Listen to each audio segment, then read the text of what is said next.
ఏ subject sir? Sir fifth madam fifth. ఏ chapter చెప్తున్నా? Metals and non metals. రీజీ ఎక్కడ చెప్తున్నా సార్?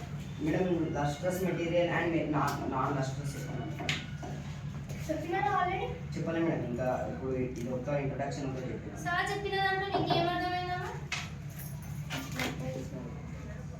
అది నాకు కూడా తెలుసు, కానీ సార్ ఇప్పుడు పారాస్ ఎక్స్ప్లెయిన్ చేసినారు కదా, మీకు అర్థమవుతుందా అందరికీ? వాళ్ళు చెప్పండి, ఎవరైనా సార్ చెప్పిన దాంట్లో మ్యాటర్ అసలు ఏంది చెప్పండి సార్, ఏం చెప్తున్నారు మీరు? చెప్పిన మేడం, అలా ఇప్పుడే అటెండ్ చేసుకున్నాను. మెటల్స్ అంటే ఏం లేదు, ఫస్ట్ నాన్ మెటల్స్ అంటే డౌట్స్ అన్ని క్లారిఫై చేస్తున్నారా? చేస్తున్నాం మేడం. అర్థం కాకపోతే సార్ మళ్ళీ రిపీట్ చేస్తున్నారా, చెప్తున్నారా అని? అన్ని ఏం ప్రాబ్లమ్స్ లేవు కదా? ఏమైనా ప్రాబ్లమ్స్ ఉంటే చెప్పండి, మొమాటం అడగండి, చెప్పండి. మీరు ఏం ప్రాబ్లమ్స్ ఉన్నా నాతో చెప్పండి, నేను ప్రిన్సిపల్తో మాట్లాడతాను. అంతేనా? ఏం లేవా? Okay, thank you sir.